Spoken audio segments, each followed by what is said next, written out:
وعلیکم السلام ورحمۃ اللہ وبرکاتہ۔ محترم بھائی نے یہ ایک روایت بھیجی ہے صحیح ابن حبان کی، سند متن اس میں لکھا ہے عمر بن حرم وہ ربی بن خراج سے، وہ حذیفہ سے یہ روایت بیان کرتے ہیں کہ حذیفہ کہتے ہیں کننا عند رسول اللہ صلی اللہ علیہ وسلم فقال انی لا ارى بقائی او کما قال۔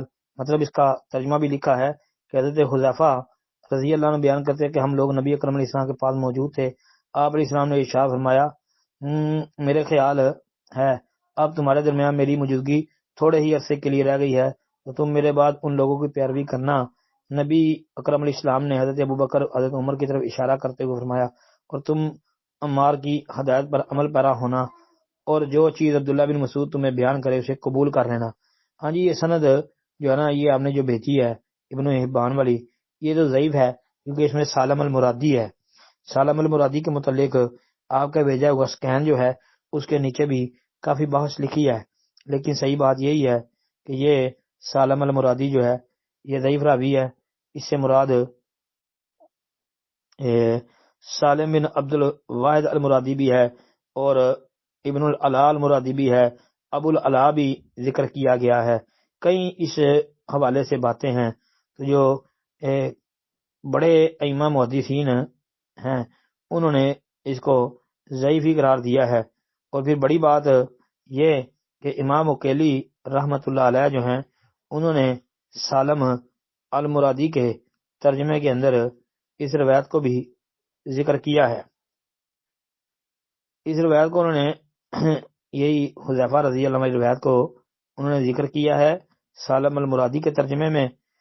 651 نمبر ترجمہ ہے الضعفاء الکبیر امام عقیلی کی، اور پھر انہوں نے ذکر کر کے تو امام یحییٰ بن معین رحمۃ اللہ علیہ سے اس کا ضعیف ہونا ذکر کیا ہے، تو پتہ چلتا ہے کہ عقیلی کے نزدیک یہ ضعیف ہے، اور پھر عقیلی نے یہی روایت ذکر بھی کی ہے جس سے پتہ چلتا ہے عقیلی کے نزدیک یہ روایت بھی ضعیف ہے۔ صحیح اور راجح بات یہی ہے کہ یہ روایت جو ہے نا سندن ضعیف ہی ہے۔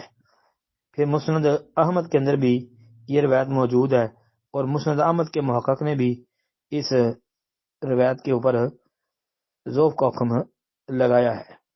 تو صحیح راجح اور درست بات یہی ہے کہ یہ روایت سندن ضعیف ہی ہے۔ السلام علیکم ورحمۃ اللہ۔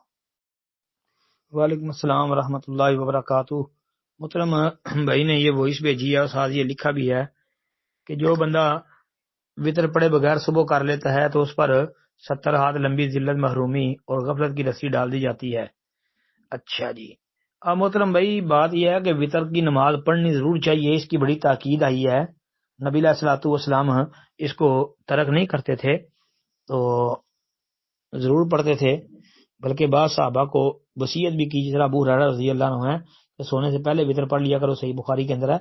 تو وطروں کی اہمیت تو بڑی ہے، فرض تو نہیں ہے لیکن ان کو چھوڑنا نہیں چاہیے، ان کو ضرور پڑھنا چاہیے، ان کو ترک نہیں کرنا چاہیے۔ باقی یہ جو بات بیان کی گئی ہے نا کہ جو بندہ بغیر وطر پڑے صبح کرتا ہے اس کے سر پر 70 ہاتھ لمبی ذلت محرومی غفلت کی رسی ڈال دی جاتی ہے، یہ روایت ثابت نہیں ہے۔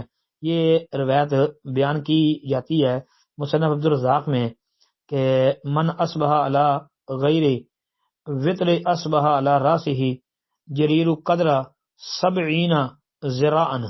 یہ مصنف عبدالرزاق میں یہ روایت موجود ہے 4608 نمبر پر، یعنی 4608 نمبر پر یہ روایت ہے۔